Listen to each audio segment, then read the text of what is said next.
It wasn't a shove. It sounded like authority crashing into flesh. In the dead silence of a federal courtroom, a police baton slammed into a woman's face. No shouting, no warning. Just power, raw and careless. Alyssa Carter didn't scream. The room did. Because when violence happens where justice is supposed to live, something far bigger than one person is about to fall. Alyssa Carter had learned very early in her career how to walk into rooms that were not built for her. Not physically, symbolically. Rooms where her presence was tolerated, not welcomed. Where her name was respected, but her existence was questioned. She was born in Eastwood Heights, a neighborhood people only mentioned when something went wrong. The kind of place where ambition was treated like a liability and silence was mistaken for safety. Her mother worked double shifts at a city hospital. Her father ran a small auto repair shop that barely survived each recession. Alyssa grew up watching dignity get negotiated every day, watching smart people bend just enough to avoid being broken. She decided early she wouldn't bend. By the time she was 35, Alyssa had graduated top of her law class, prosecuted corruption cases most attorneys avoided, and built a reputation that made politicians uncomfortable. Not because she was loud, because she was precise. She didn't raise her voice, she raised facts, and facts made powerful people nervous. When she became a federal oversight official, the headlines were polite. They praised her credentials, they praised her work ethic, they praised her composure. But none of them said the quiet part out loud. She was a black woman stepping into a space that still imagined authority in a different color and a different voice. Alyssa didn't announce herself. She never had to. Her posture did that. Straight spine, level eyes. No rush in her steps.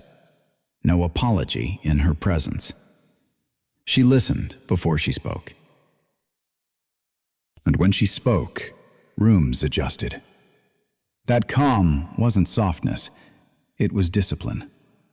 Colleagues noticed how she never leaned back in her chair when challenged, never raised her eyebrows in disbelief, never gave the satisfaction of visible irritation. When confronted, she tilted her head slightly, like she was measuring something, like she was deciding how much energy a lie deserved. People mistook that for distance. Some mistook it for fear. They were wrong. Alyssa had survived environments where being visibly angry meant being dismissed, where being visibly hurt meant being underestimated. She learned to speak in controlled gravity. Every sentence had weight, every pause had intention. Yet the higher she climbed, the smaller the margin for error became. Mistakes that were forgiven in others were magnified in her. Confidence that was admired in others was labeled aggression in her. Silence that was respected in others was interpreted as coldness in her. And still, she showed up. On the morning she walked into Harbor City Federal Court, she wasn't there for publicity.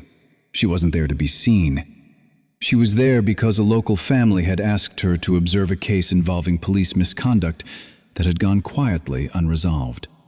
She had promised she would attend. Alyssa kept her promises. She wore a navy suit, no jewelry except a small silver chain, hair pulled back, no statement pieces, nothing that invited interpretation. She had learned that anything visual became ammunition. Inside the courthouse, people noticed her before they realized they had. Heads turned, then turned back. Conversations paused for half a second too long. It was not hostility. It was assessment. The question was never, who is she? It was, why is she here? Alyssa took a seat near the front, hands folded in her lap, gaze forward. She wasn't watching anyone. She was letting the room reveal itself. Power reveals itself when it thinks no one important is watching. To most people in that room, Alyssa was a guest. To a few, she was a disruption. She didn't belong to their mental map of authority, and that dissonance made them uncomfortable.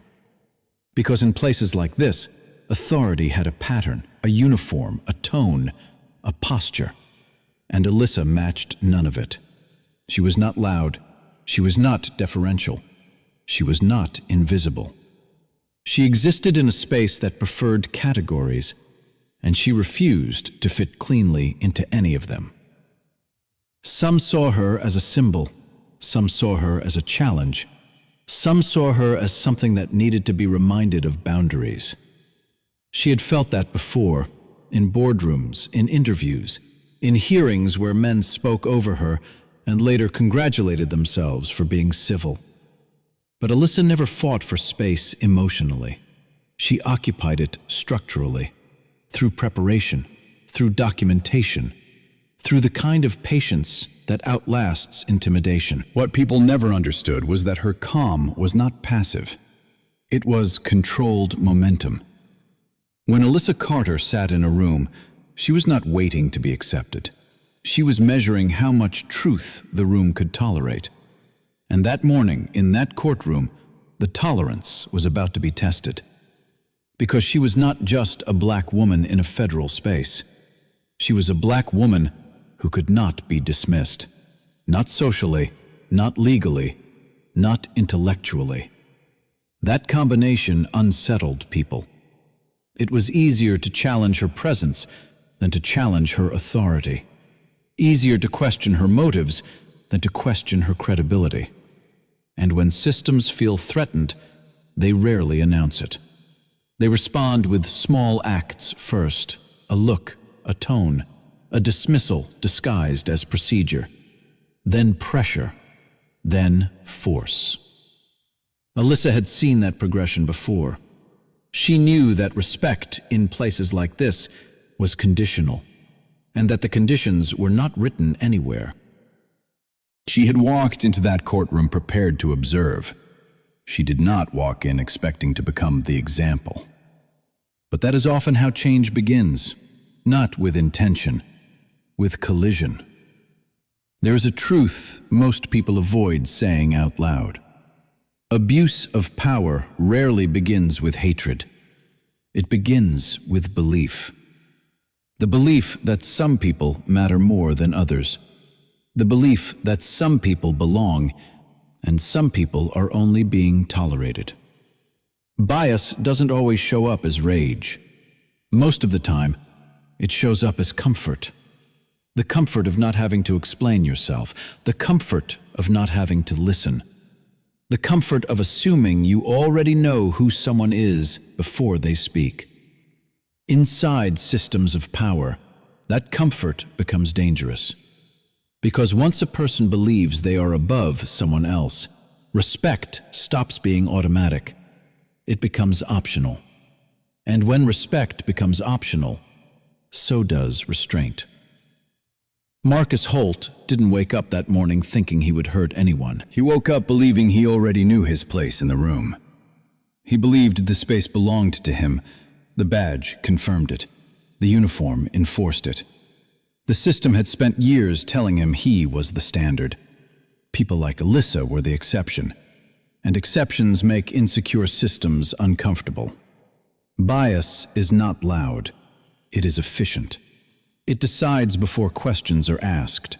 It categorizes before evidence is examined. It acts before doubt has time to form. When Marcus looked at Alyssa, he didn't see her title first. He didn't see her credentials. He didn't see the authority she carried. He saw disruption. He saw a body that did not match the hierarchy his mind had already organized. To him, the courtroom had a natural order. Officers enforced, judges ruled, officials complied, and people like Alyssa observed quietly, gratefully, without shifting the balance. But Alyssa did not adjust her posture. She did not lower her voice. She did not signal permission. That alone unsettled him. Because power is most fragile when it is questioned without confrontation. When someone stands calmly where you expected submission, it forces a choice. Either you recognize them as equal, or you assert dominance. Bias chooses dominance. That's how authority becomes violence without raising its voice. Not through anger, through certainty. The certainty that you won't be challenged. The certainty that your version of reality will be accepted. The certainty that consequences belong to other people. Systems don't collapse because of one bad actor. They weaken when bias becomes invisible, when it stops being identified as personal belief and starts operating as institutional reflex.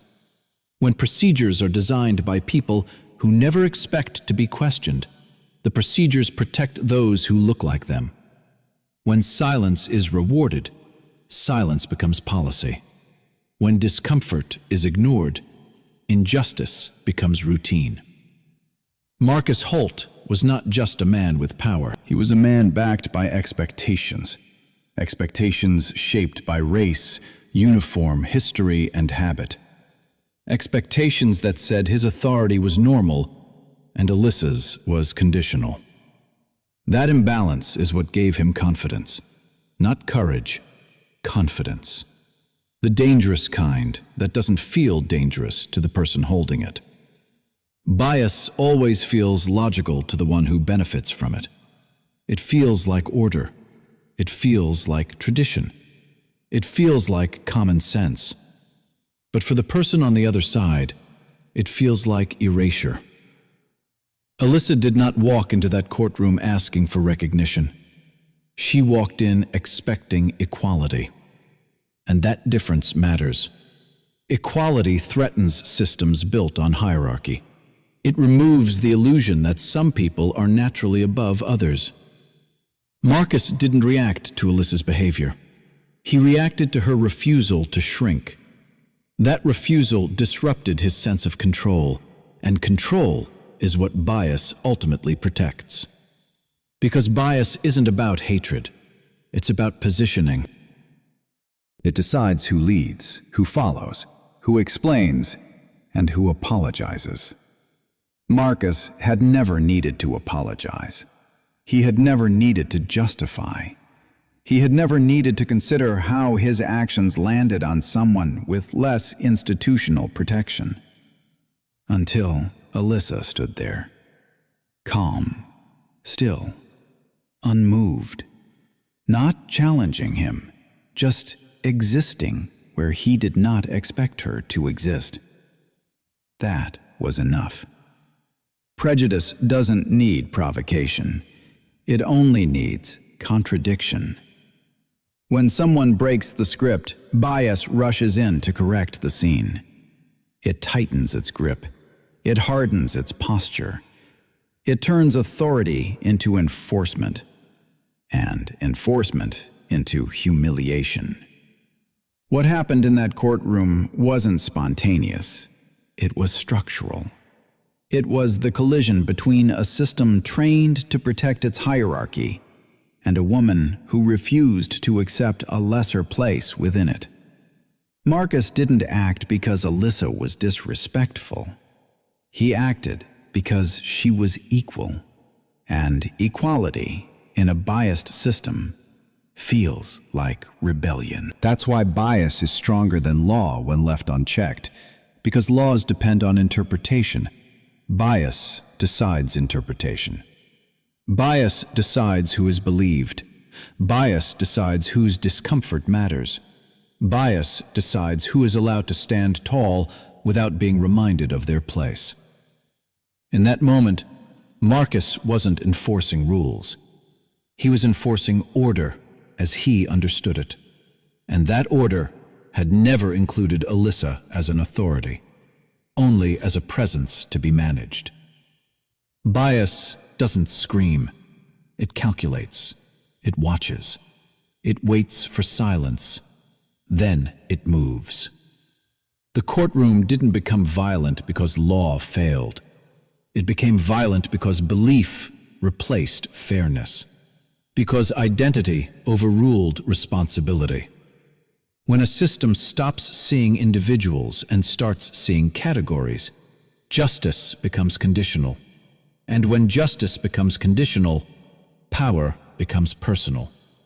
That is when law stops protecting and starts choosing.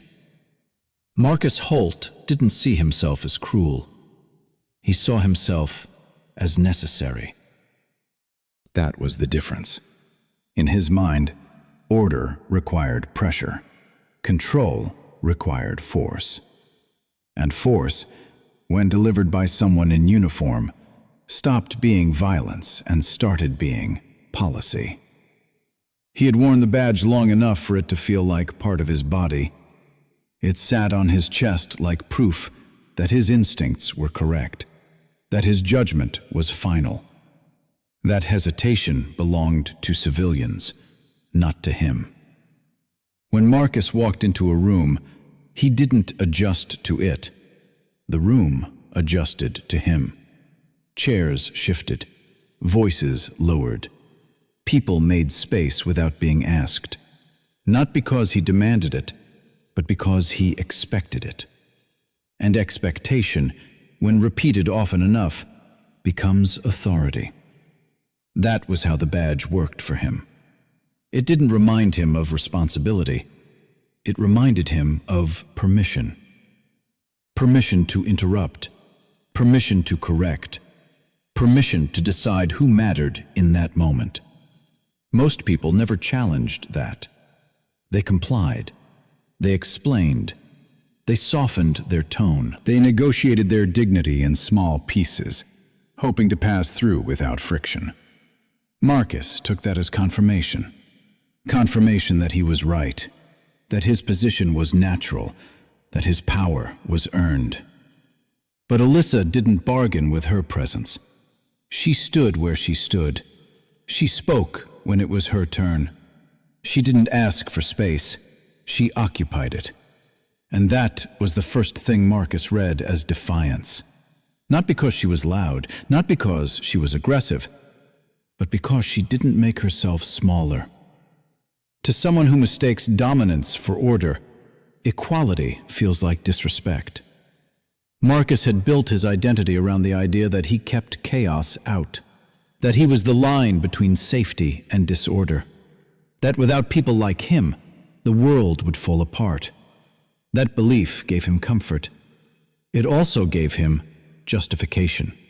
Because once you believe you are protecting the system, anything you do in its name feels righteous, even when it humiliates, even when it injures, even when it crosses lines that were supposed to be unbreakable. The badge became his shield and his excuse. He didn't think in terms of harm. He thought in terms of compliance. Did the person obey? Did they show respect? Did they accept his authority without question?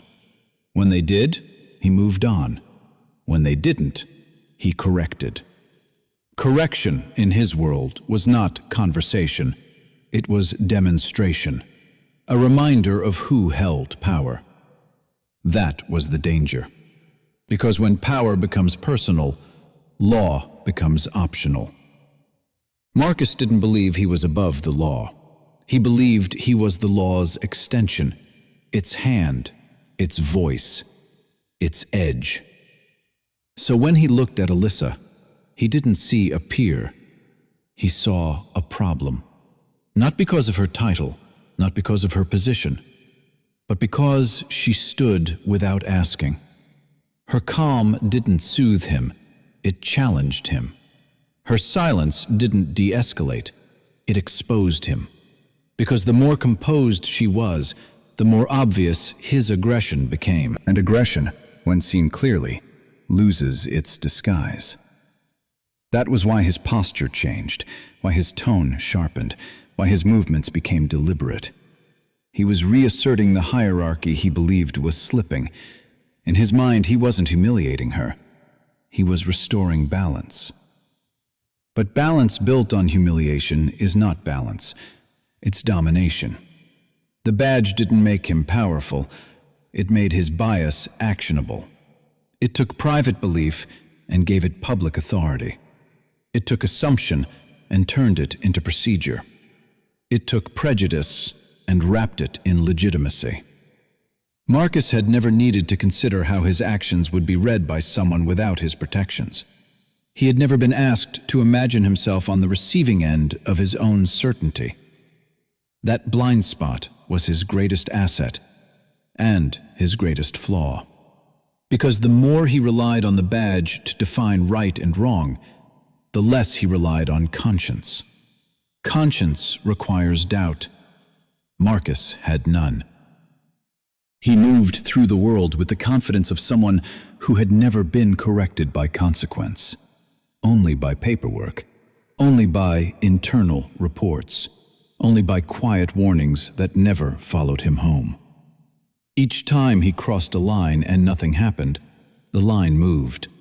Each time he asserted control and was supported, his belief hardened, until eventually, the badge stopped being a symbol of law and became a license to decide whose dignity was negotiable. That is how humiliation becomes routine. That is how power stops being accountable. That is how violence wears a uniform. Marcus didn't see the courtroom as a place of neutrality. He saw it as territory. Territory that validated him. Territory that would not question him. So when Alyssa stood in that space without yielding, his reaction was not personal, it was territorial. He was reclaiming what he believed was his, not with words, not with dialogue, but with force. Force that had been normalized. Force that had been excused. Force that had been rehearsed in smaller moments no one recorded. You didn't hesitate, because hesitation would have meant doubt, and doubt would have meant he was no longer in control. In that instant, the badge stopped being an emblem of protection and became an instrument of humiliation. Not because of what it stood for, but because of how Marcus used it. He believed he had the right. That belief was stronger than law, stronger than restraint, stronger than the idea that power exists to protect, not to degrade. And that is what made him dangerous. They didn't ask questions first. They moved first. Hands reached for Alyssa's wrists while Marcus Holt was still standing where he had been, baton in his hand, posture unchanged. The room shifted around her, not him. Chairs scraped backward. Voices rose, then stopped. The attention of the courtroom followed the motion of restraint, not the source of violence. Metal clicked shut around her wrists.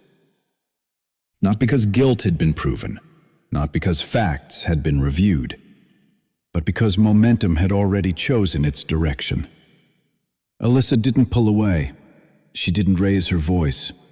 She turned her head slightly, as if checking whether anyone in the room would interrupt what was unfolding. No one did. The silence wasn't agreement. It was habit. That was the moment the story flipped. Not when she was restrained, but when the room accepted that she would be. Two officers guided her forward. One kept a hand near her shoulder, not guiding, but controlling. The other spoke quietly into his radio, already framing the narrative before it was even written. Outside the courtroom, cameras were turning on.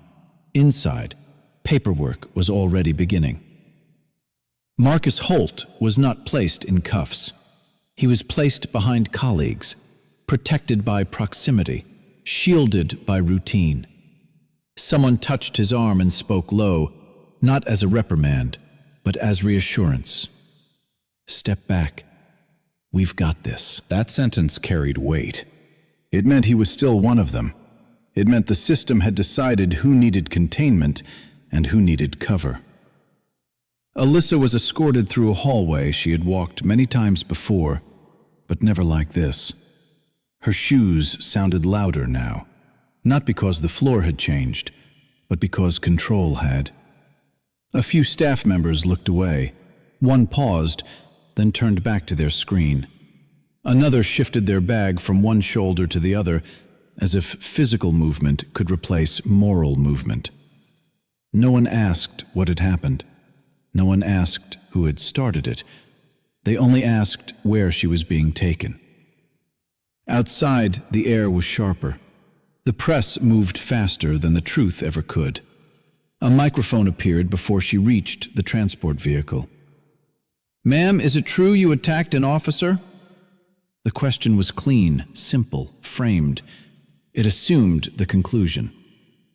Her jaw tightened, not in anger, in calculation, because every word now carried consequence. Before she could answer, a door closed between her and the camera.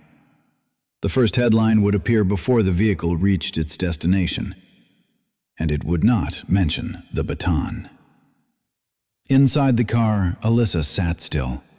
The cuffs rested heavy against her wrists, not because of their weight, but because of what they represented. They were no longer tools of protection. They were symbols of narrative. She had become the problem that needed to be managed. The man who had created the problem was already being defended. By the time they arrived, the language had settled. Incident, altercation, disruption. Words that blurred responsibility and shared blame without proving anything. Alyssa was processed quickly, efficiently, respectfully on the surface. But respect did not include doubt. It did not include pause. It included compliance. She was photographed, logged, seated. Meanwhile, Marcus Holt was debriefed. Not interrogated, not restrained, debriefed. The difference was not procedural, it was philosophical. One was assumed to be a threat, the other was assumed to be under threat. That assumption shaped everything. Within hours, the first reports were circulating. High-ranking official detained after courtroom disturbance, officer injured in confrontation, investigation ongoing. No mention of force, no mention of initiation, no mention of imbalance. The story was already narrowing, and Alyssa was already inside it. She wasn't called victim. She wasn't called a witness. She was called a subject. Language stripped her of position, stripped her of authority, stripped her of context. She was no longer a woman with a record of service. She was a name attached to an event. Marcus Holt, however, was still an officer, still identified by title, still surrounded by institutional familiarity. One had lost status. The other had it reinforced. That is how protection works when power decides the order of belief. By nightfall, commentary had begun. Some questioned her behavior. Some asked why she was in the courtroom. Some wondered what she might have said. Very few asked what Marcus had done. Because violence by authority rarely needs proof, it only needs precedent. Alyssa was released under conditions that assumed future risk. Marcus was released into routine. She was advised to remain silent. He was advised to remain supported. Every step reinforced the inversion. The one who had been struck was treated as volatile. The one who had struck was treated as vulnerable. That is the quiet architecture of injustice. It doesn't shout. It organizes. It decides who must be controlled and who must be comforted. That night, Alyssa stood alone in her apartment, the sound of the city filtering through the window. She flexed her fingers slowly, not to test pain, but to remind herself that her body was still hers. She washed her hands longer than usual, not because they were dirty, but because she needed the movement. Across the city, Marcus Holt slept knowing tomorrow would look like yesterday, that his world had not shifted, that the system had done what it always did, closed ranks, protected its own, defined the narrative. Alyssa had lost control of her story. Marcus had gained reinforcement of his. And in that difference, the real injustice was not what happened in the courtroom. It was what happened after. Because justice does not collapse when the innocent are harmed. It collapses when the innocent are blamed. Sterling was never a mistake in the system. He was a feature of it. That's the part people struggle with. They want to believe bad men slip through cracks, that they hide, that they fool everyone. But most of the time, men like Marcus Holt are not hidden at all. They are seen, they are known, they are tolerated, because they are useful. Inside any powerful organization, there is an unspoken rule. The one who causes trouble for the outside world but keeps peace inside the group is protected. Marcus Holt could humiliate civilians. He could cross lines. He could push boundaries. But to the people above him, he was loyal, predictable, quiet when needed, reliable when things had to stay buried. And that made him valuable. When complaints came in, they didn't ask, "Is he right or wrong?" They asked, "How many doors does this open if we touch him?" Every officer he had ever covered for, every report he had signed, every night he stayed silent for someone else. Marcus wasn't standing alone. He was standing on top of a stack of other people's secrets. That's how protection is built. Not from innocence, from mutual exposure. 3 days passed after Alyssa was detained. 3 days where no internal review was opened. 3 days where the department stayed quiet. 3 days where Marcus Holt continued to report for duty, unchanged. Inside the building, no one called him by name. They used softer words. "Let it settle. Don't make this bigger than it is. We'll handle it internally."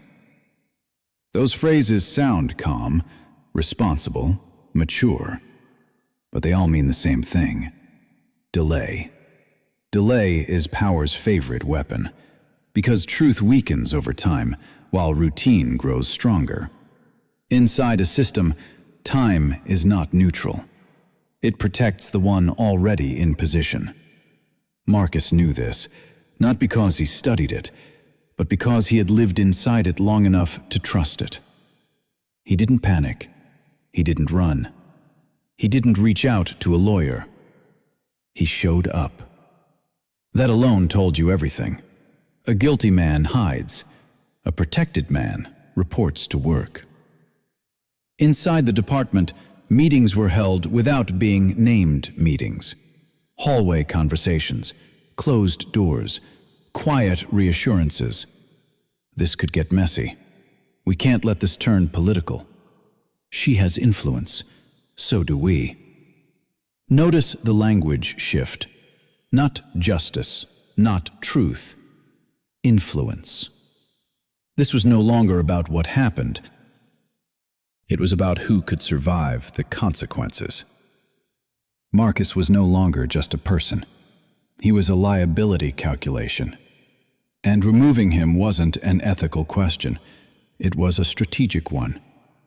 Because once you punish one, you invite questions about others. If Marcus was wrong, who signed his reports? Who ignored his history? Who promoted him? Who protected him before? The system doesn't fear bad men. It fears exposure of its own design. So, instead of removing him, it stabilized him. His schedule stayed the same. His locker stayed untouched. His badge stayed visible. The message was subtle but loud. Nothing has changed. Outside, the pressure was building, but inside, the walls were calm, because the system had already chosen its priority: contain damage, preserve structure.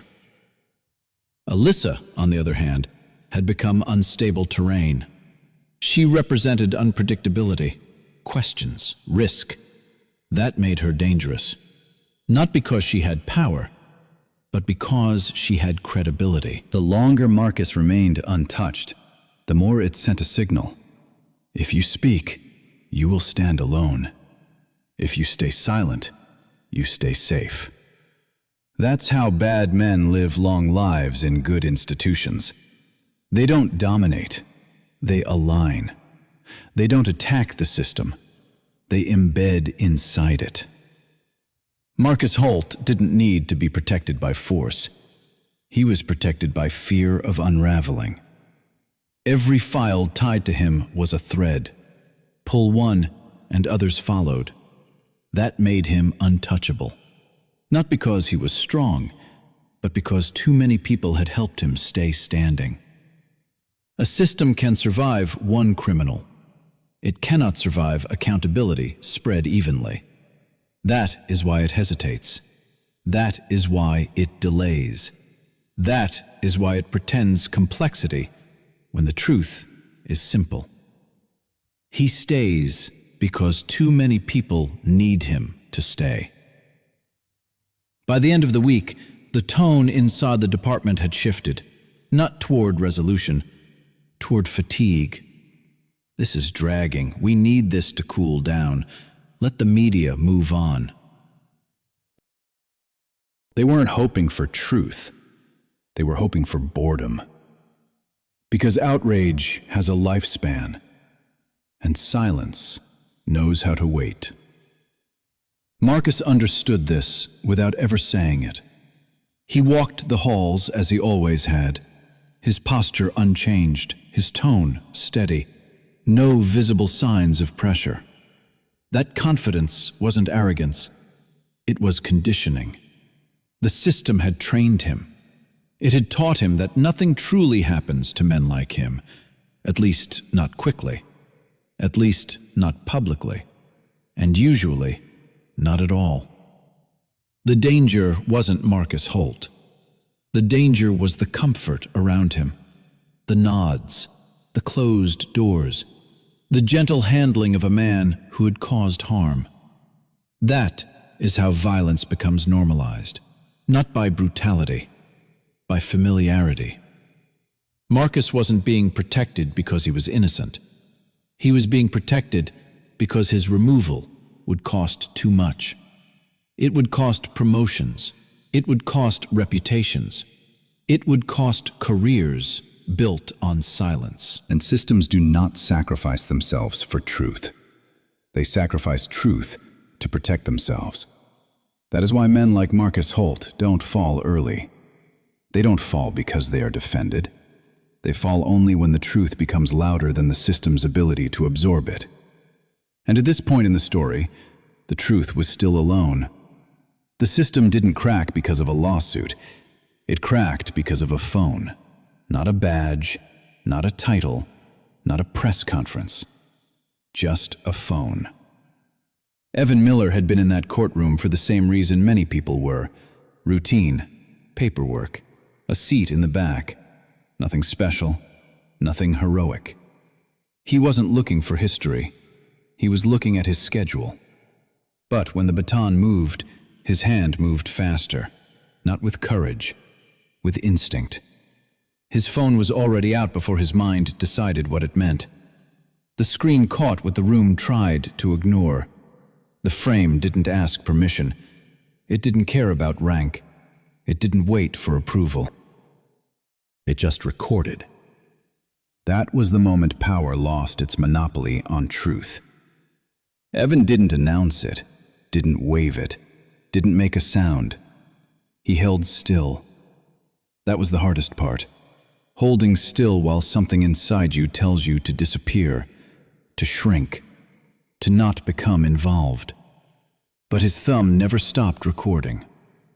The room returned to normal, or what passed for normal. Alyssa was taken away.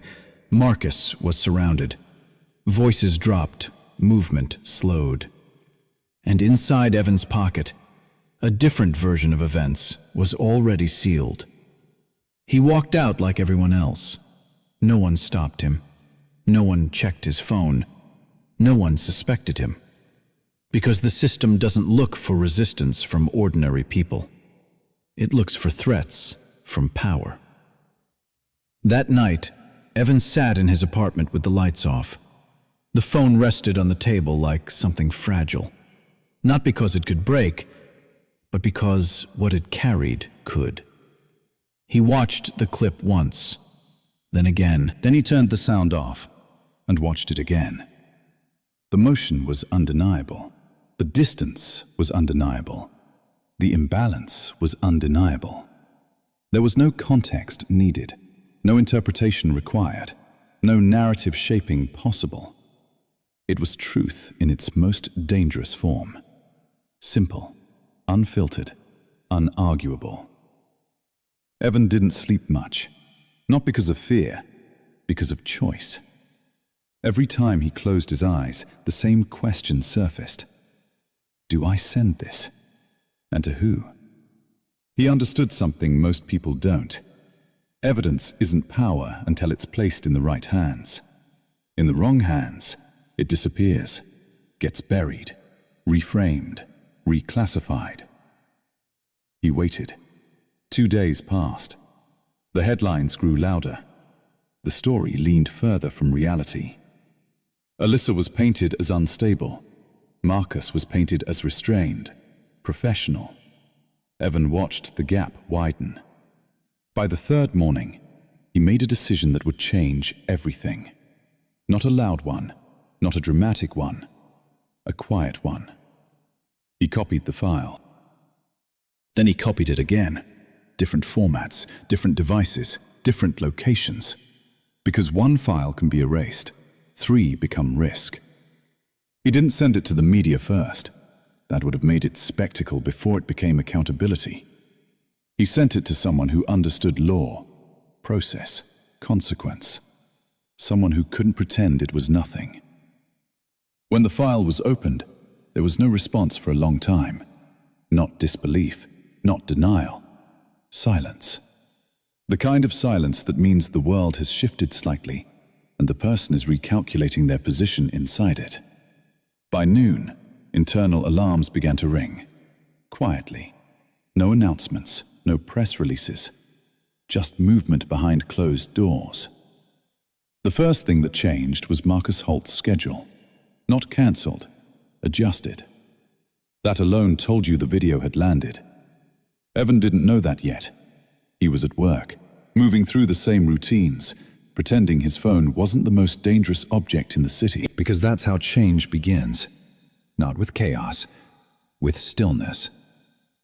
The system had spent decades controlling narrative through hierarchy, through paperwork, through authority. Now a single recording threatened to flatten that structure. Not with violence, with clarity. Clarity is lethal to systems built on confusion. When word reached the department, it didn't spread like fire.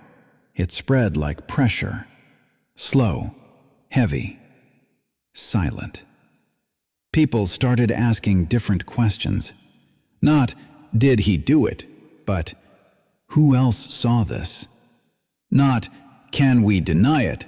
But, how far does this go? The phone had turned a closed room into an open one. Evan was not brave in the way movies describe bravery. He didn't stand on tables. He didn't confront Marcus. He didn't demand attention. He stayed invisible. That was his strength. Power expects challenge from power. It does not expect challenge from anonymity. That is why a phone is dangerous. It doesn't have an ego. It doesn't seek authority. It doesn't negotiate. It just shows. And when truth is shown, systems must respond. Not because they want to, because they have no choice. By the time the clip was acknowledged internally, the balance had shifted. Marcus Holt was no longer just protected, he was exposed. And exposure changes the rules. Protection relies on uncertainty. Exposure creates liability. Suddenly, supporting him meant risk. Silence meant evidence of complicity. Delay meant intent. The phone had done what years of complaints could not. It made denial expensive. Evan never asked for credit. He never asked for recognition. He didn't even ask for safety. He asked for accuracy. That was enough. Because once truth exists outside the system no longer owns reality. And in that moment, a man without rank had done what institutions failed to do. He had made justice possible. Not guaranteed, not complete, but possible. And that was more powerful than any badge in that room. The first thing the system tried to protect was the body cam. Not the people, not the truth, the footage. Because whoever controls the footage controls the story. Inside the department, the official report was simple, too simple. The body cam had malfunctioned, a technical error, a corrupted file, an unfortunate coincidence at the exact moment when everything mattered. That explanation had worked before, it always had. But this time, the room was different. Because now, there were two versions of the truth. One owned by the system, one owned by a phone. And they didn't match. By the next morning, analysts were pulling server logs, timestamps, access histories, data trails that didn't disappear just because someone wanted them to. A body cam doesn't fail silently. It leaves fingerprints. Someone had accessed the file. Someone had edited it. Someone had erased it after. That was no longer a glitch. That was intent. The moment that became clear, Marcus Holt's posture changed. Not in public, in private. He stopped leaning back in his chair, stopped speaking in full sentences, started asking who had seen what. When power begins to ask questions, it means it no longer controls the answers. Inside interrogation rooms and closed offices, the tone shifted. Not accusatory, cautious, measured, like people standing on thin ice, listening for cracks. Marcus still wore the badge, still walked the halls, but the weight of it had changed. It was no longer armor. It was evidence. The video Evan recorded surfaced at the exact wrong moment for anyone trying to contain damage. Because once it existed, every missing second in the body cam became suspicious. Silence stopped looking like procedure. It started looking like protection. And protection, once visible, becomes a liability. The internal review moved faster than expected, not because of urgency, because delay now carried risk. Every hour that passed made the department look complicit. Marcus was called in. No sirens, no spectacle, just a closed door and a chair that suddenly felt smaller. He answered questions the way he always had, controlled, professional, certain, until the phone footage was played. He didn't interrupt it, didn't look away, didn't react. He just watched. That was the first fracture. Not anger, not denial, calculation. Because he understood something instantly. The system could explain a missing file. It could not explain a matching one from another angle. The story was no longer his to shape. But even as his position weakened, something else became clear. He wasn't alone. Because for every hand that erased a file, another had approved it. For every command he gave, someone had accepted it. For every rule he broke, someone had bent.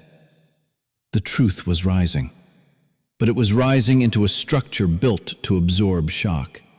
And that structure had layers. Marcus was exposed.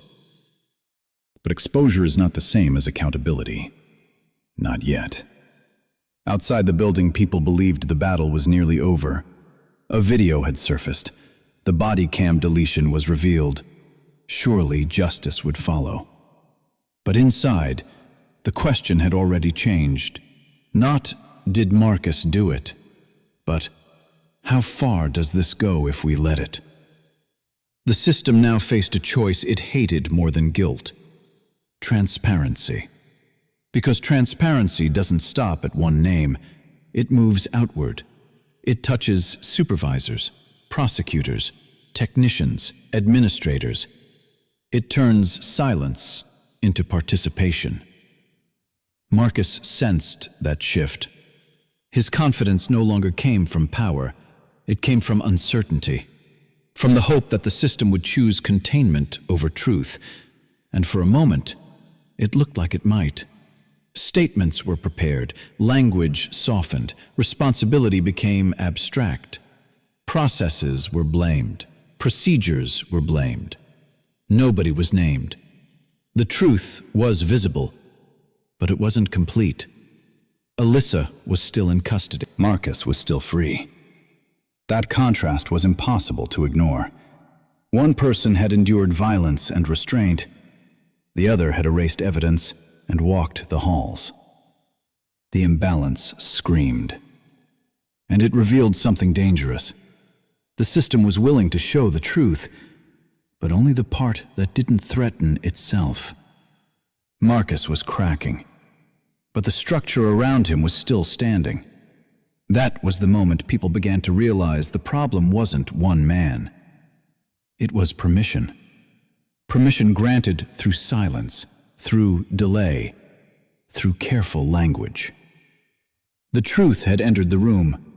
Justice was still deciding whether to let it sit. Because truth is uncomfortable. Justice is inconvenient. And systems are built to protect convenience. Marcus had lost control of the narrative, but he hadn't lost protection yet. That protection now came from something quieter than loyalty. Fear. Fear of what would be exposed if he fell too hard. Fear of how many would go with him.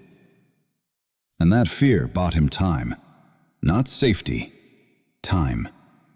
Which made the victory feel incomplete. The audience could see it. The tension wasn't released. It sharpened.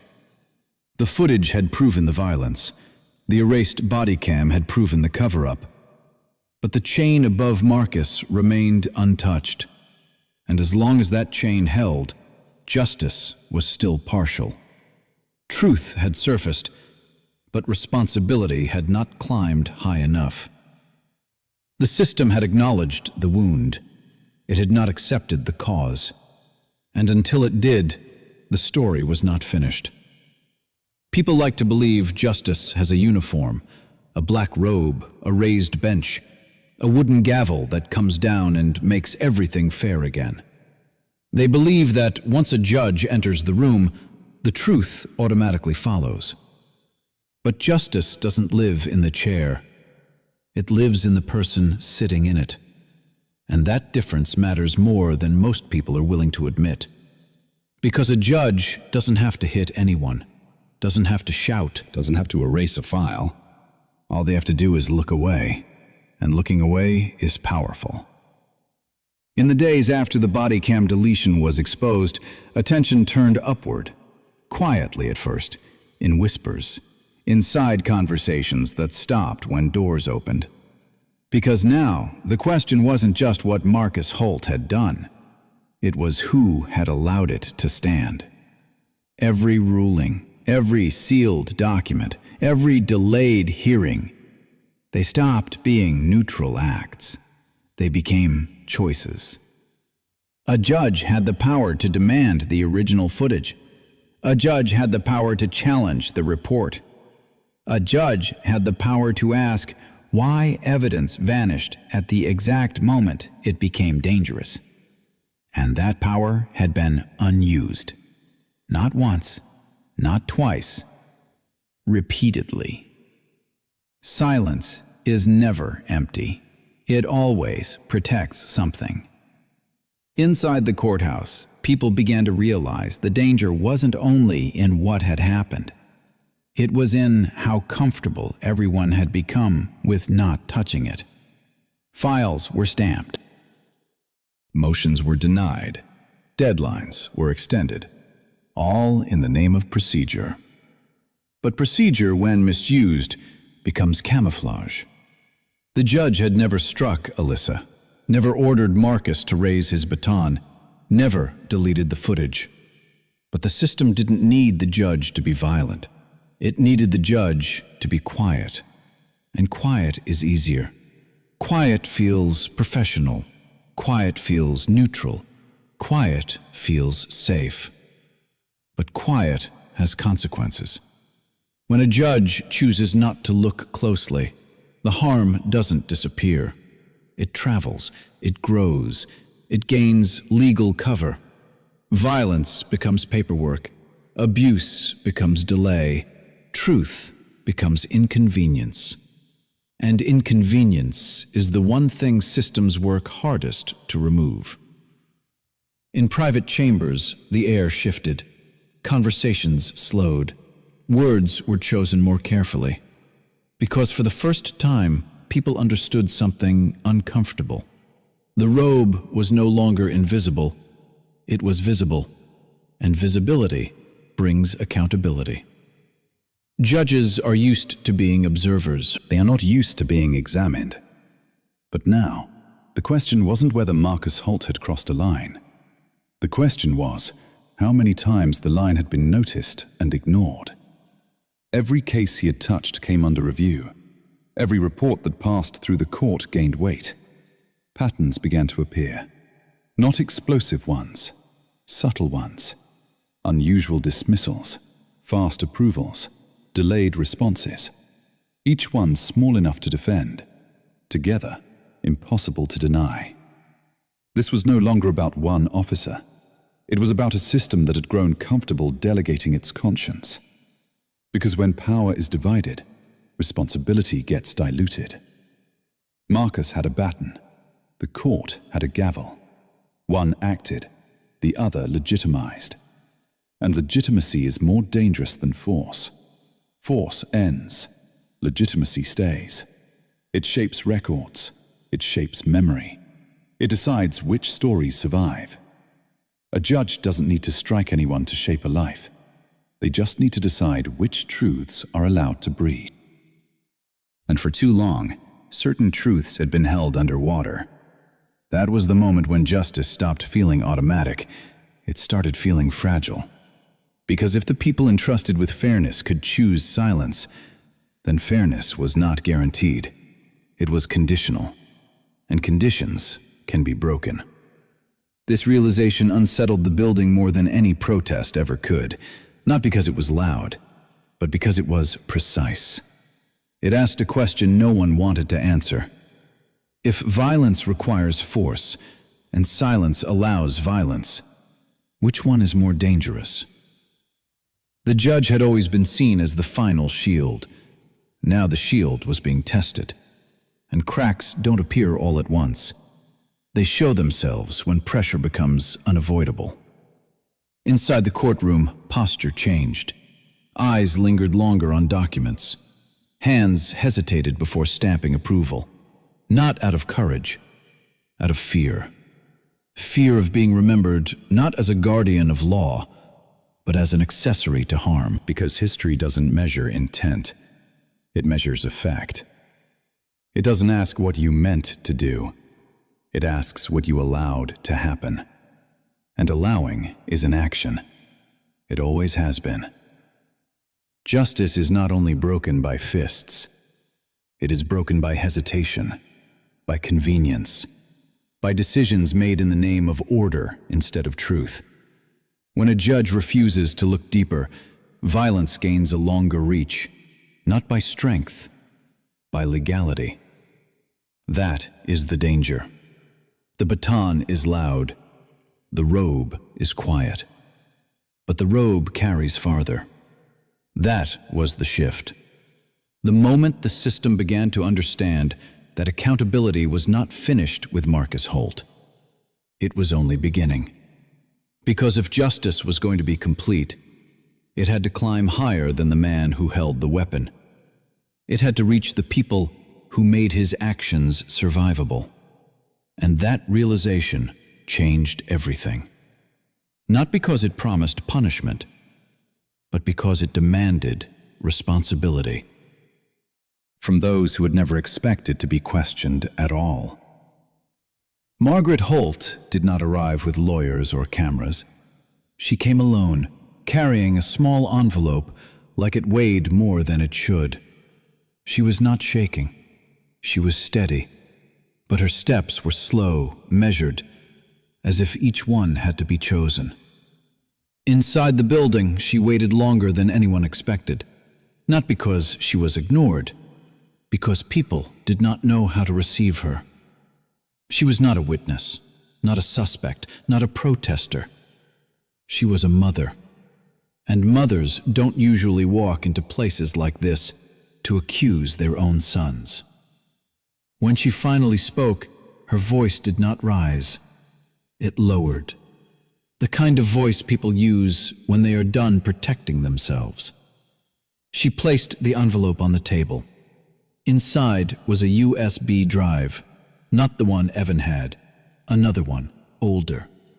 She said she had kept it for years, not hidden in a safe, not locked away. It had been in a kitchen drawer under expired coupons and dead batteries. A place no one ever checks. A place where inconvenient truths can sleep without being confronted. The room stayed quiet. She explained that long before Marcus wore a badge, before the uniform, before the authority, there had been a smaller incident. A fight. A man injured. A report that didn't match what she had heard from witnesses. She had believed her son, not because the story made sense, because he was her son. That belief had been the first cover. She hadn't erased evidence. She hadn't threatened anyone. She hadn't forged documents. She had done something simpler. She had stayed silent. And silence had been enough. That moment changed everything. Because until then, Marcus's story had been about power corrupting a man.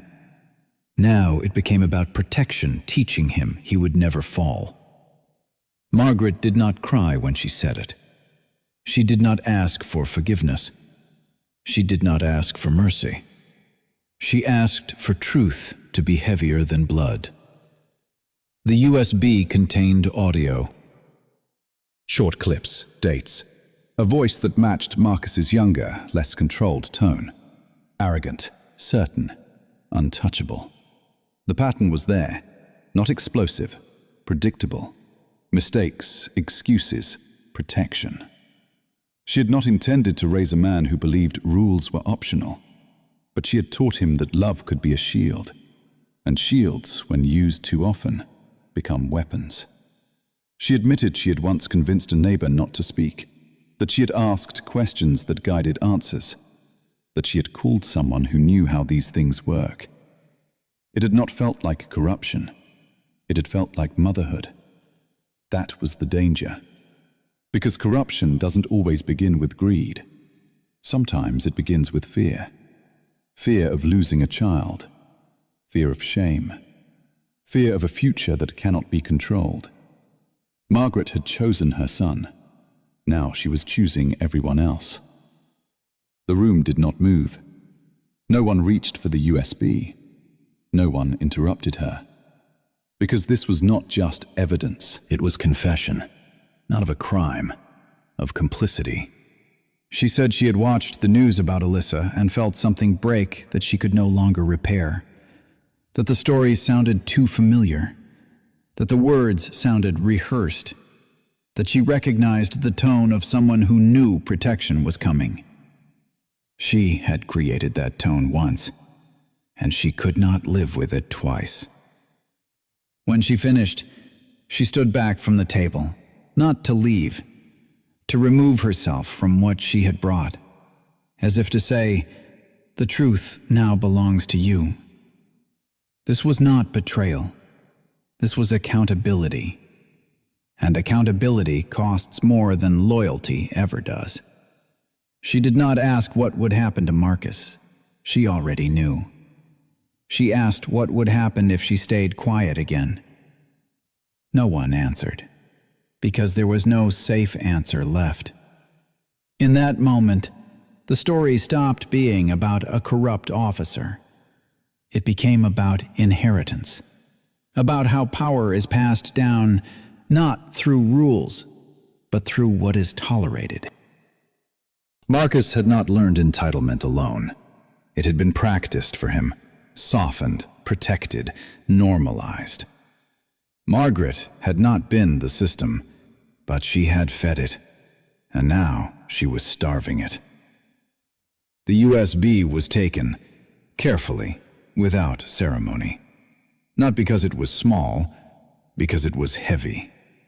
It carried the weight of a mother choosing to let the truth injure her family so it could stop injuring the world. That is not heroism. It is responsibility. And responsibility is the most painful form of love. She left the building the same way she entered, alone.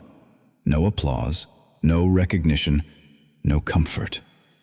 Just a straight back and a slow walk. Some decisions are not meant to feel good. They are meant to feel final. This was one of them. Because from that moment forward, Marcus Holt was no longer just a man protected by a system. He was a man no longer protected by his mother. And that was the most powerful break of all. People expect systems to fall with noise. They imagine sirens, protests, explosions, headlines written in red. They imagine chaos, because chaos feels honest. It feels proportional to the damage. But real systems don't collapse like buildings. They collapse like habits. Quietly, gradually, one refusal at a time. The first crack didn't come from a courtroom. It didn't come from a verdict. It came from a pause. A pause when someone was asked to lie and didn't. A pause when a report was supposed to be rewritten and wasn't. A pause when silence was expected and a breath was taken instead. That's how it starts. Not with rebellion, with hesitation. Inside offices that never make the news, people began to read files more carefully. A clerk who usually stamped forms without thinking stopped and checked a date. A technician who had been told to let it go copied a backup. A supervisor who had always looked away asked a second question. No one announced it. No one took credit. No one knew they were part of something. But the machinery slowed. Systems depend on speed. They depend on people doing their jobs without thinking. They survive on momentum. The moment thinking returns, power begins to leak. The collapse didn't sound like shouting. It sounded like typing. It sounded like folders opening. It sounded like chairs scraping as people leaned closer to screens. Documents that had been buried started to resurface. Not dramatically, casually, like someone tidying a desk and realizing what had been hidden was never lost, only ignored. One email took longer to answer. One phone call was returned late. One signature was delayed. Delays are dangerous to lies, because lies require speed. They require cooperation. They require rhythm. Truth only requires one person to stop moving. Marcus didn't feel the collapse at first. He felt irritation. Processes took longer. Questions repeated. Eyes stayed on him a second too long. He was used to being passed through. Now he was being paused. That pause is where systems begin to die. Not when they are attacked, when they are examined.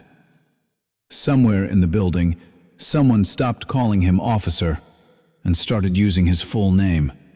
Not out of disrespect, out of precision. Precision strips away comfort. Another person stopped finishing his sentences for him. Another stopped smoothing his tone. These weren't acts of courage. They were acts of clarity. And clarity is contagious. When one person chooses accuracy over convenience, others follow because it gives them permission to breathe. A system built on fear collapses when fear loses efficiency. It doesn't explode, it exhausts itself. The protection around Marcus had relied on unspoken agreements, on assumptions, on the idea that everyone wanted the same thing: quiet, order, avoidance. But avoidance is a fragile foundation. The moment someone decides that truth is easier than carrying guilt, the entire structure weakens. Files move. Names connect. Timelines align. Nothing dramatic, just correct. Correct is lethal to corruption. In another part of the city, a journalist read something twice, then a third time. Then compared it to something old, something that had never made sense before. Across town, a public defender noticed a pattern she hadn't seen when she was rushing. In a different building, a data analyst flagged a deletion log that didn't match protocol. None of them spoke to each other. They didn't need to. They were all responding to the same shift.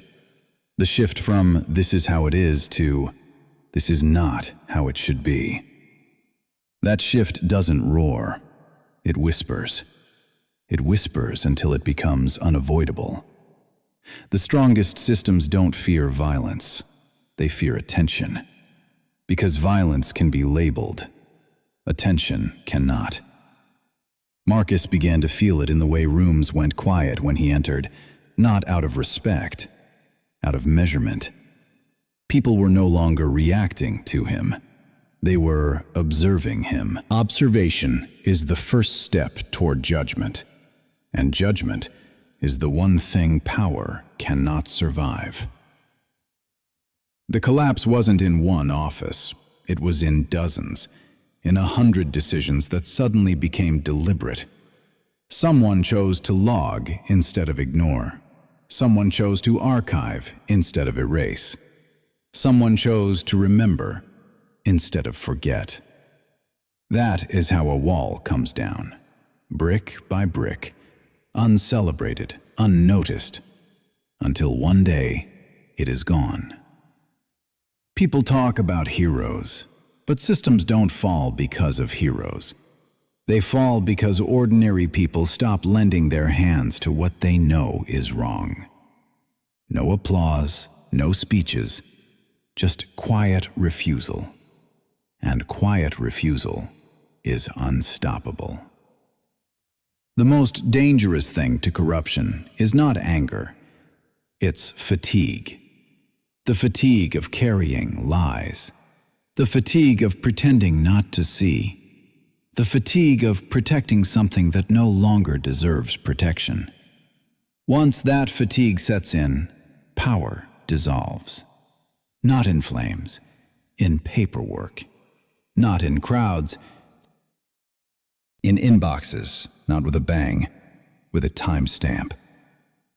The collapse of this system didn't happen when Marcus was exposed. It happened when people stopped helping him hide.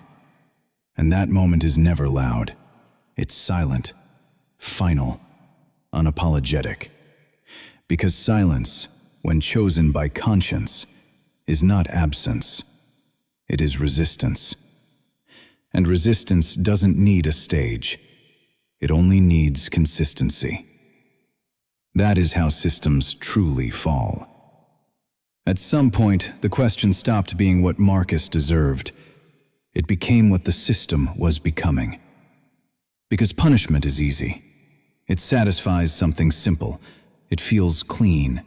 It feels final. Justice is slower. It asks harder questions. It refuses to let anger lead. That is where the line begins. Revenge wants someone to suffer. Justice wants something to change. They can look the same from far away. Up close, they move in opposite directions. When Marcus was exposed, the first reaction wasn't reflection. It was appetite. People wanted consequences. They wanted headlines. They wanted a face to attach their fury to. That response was human. It was also dangerous. Because rage doesn't build systems. It replaces one collapse with another. Inside the courthouse, Alyssa watched the shift in the room, not in words, in posture. People leaned forward now, shoulders stiffened, pens pressed harder into paper, eyes stopped wandering. They weren't asking if he was guilty anymore. They were asking how badly he should be punished. That question felt different, heavier, sharper. Justice doesn't begin with how much pain to inflict. It begins with how much truth to carry. If the goal was humiliation, then Marcus would become a spectacle. If the goal was reform, he would become evidence. One path feeds the crowd, the other feeds the future. The system stood at that split. Alyssa understood it without speaking it. She had lived long enough inside institutions to know that cruelty wears many uniforms, including righteous ones. That morning, she watched a clerk hesitate before writing something inflammatory in a report. The pen hovered, then moved differently, more carefully, less dramatically. That small motion mattered. Justice is quiet. Revenge is loud. Revenge demands an ending.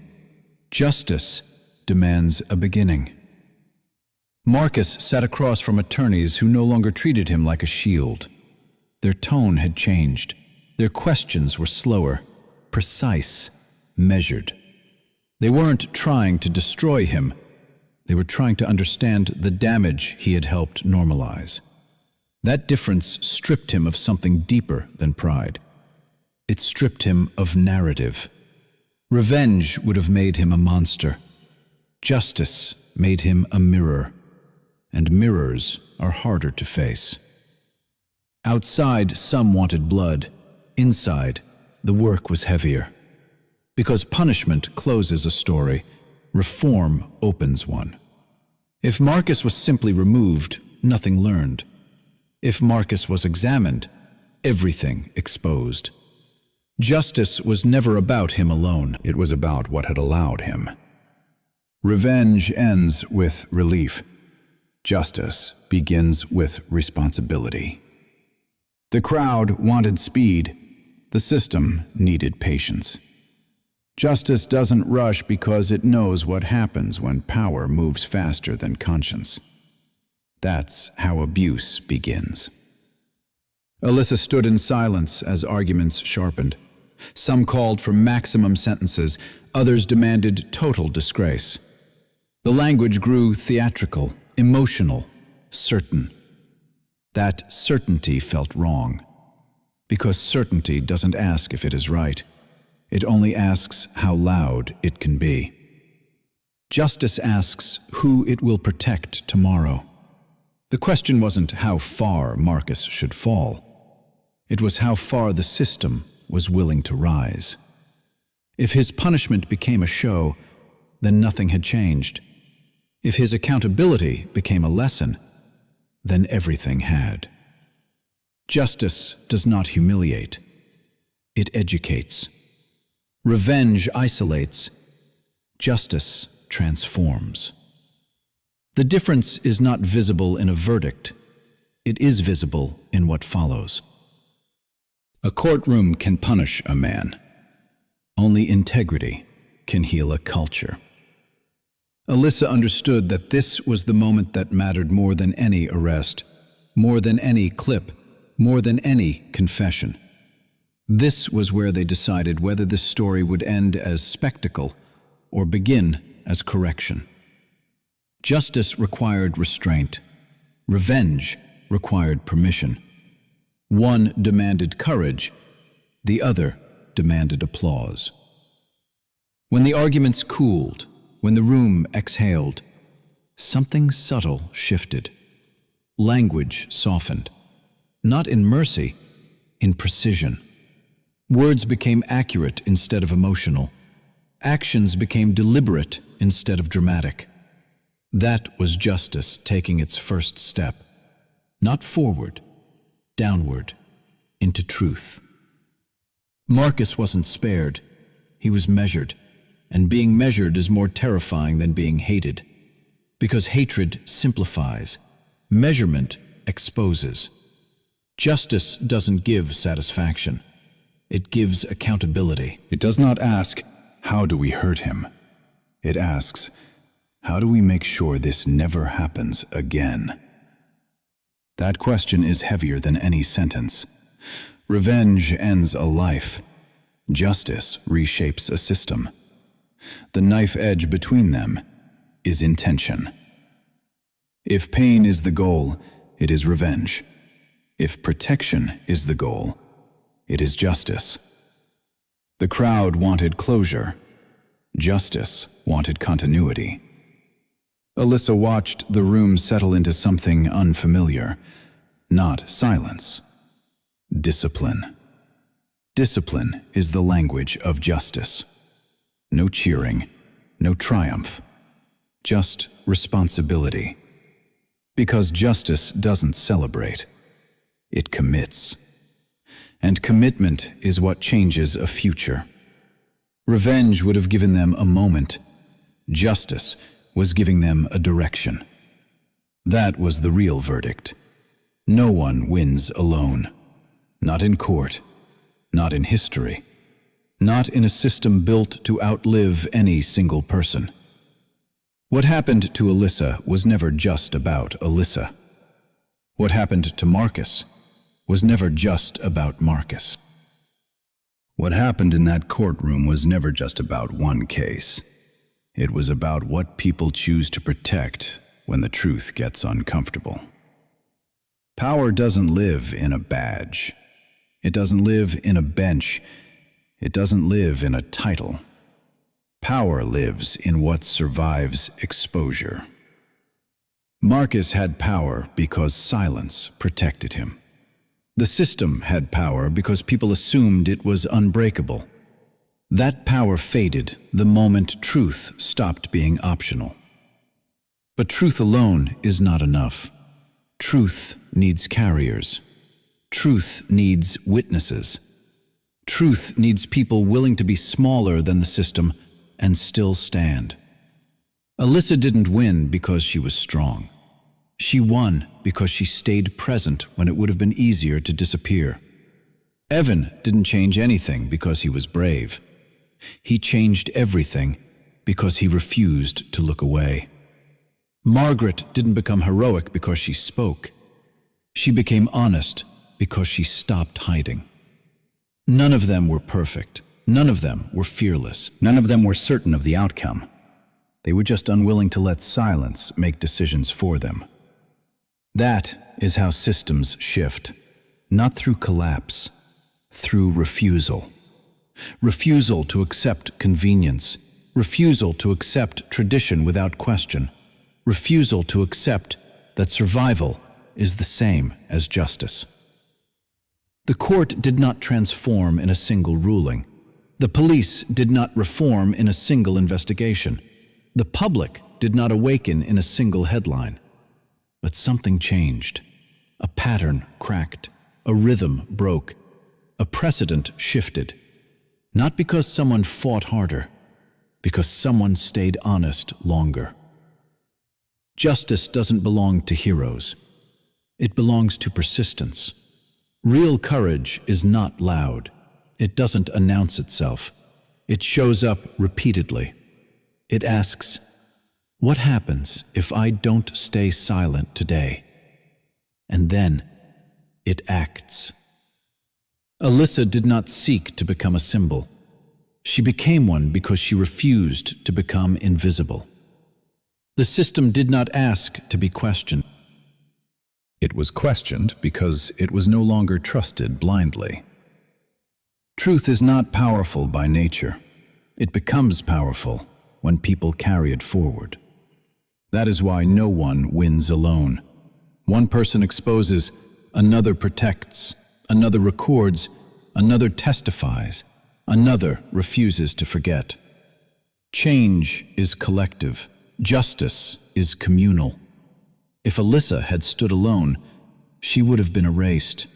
If Evan had stood alone, the footage would have disappeared. If Margaret had stood alone, the truth would have died in a drawer. But they didn't stand alone. They stood in sequence. They stood in consequence. They stood in continuity. That is how systems are rewritten, not by tearing them down, by forcing them to remember what they were meant to be. Justice is not revenge. Justice is responsibility that survives anger. And responsibility does not belong to institutions. It belongs to people who refuse to let institutions drift. You don't need authority to protect truth. You need resolve. You don't need permission to speak. You need timing and honesty. You don't need to be loud. You need to be consistent. This story is not about outrage. It is about ownership. Ownership of what we allow. Ownership of what we excuse. Ownership of what we normalize. If you watched this and felt anger, that is human. If you watched this and felt heaviness, that is awareness. If you watched this and felt responsibility, that is courage forming. Do not share this because you are furious. Share it because you believe systems can learn. Do not share this to punish. Share it to protect. Do not share this to prove someone wrong. Share it to remind someone to stay awake. Justice is not a verdict. It is a habit. It is what we choose to reinforce when no one is watching. Every system is shaped by what people tolerate. Every change is shaped by what people challenge. No one wins alone because truth does not travel by itself. It moves when carried. And if you carry it forward, even quietly, you become part of something larger than a case. You become part of correction. You become part of reform. You become part of responsibility. That is power, not dominance, not control, but influence rooted in integrity. And integrity doesn't shout, it stands. One person does not change the world, but one person can interrupt its worst habits. And when enough people interrupt together, the system has no choice but to listen. That is how justice survives.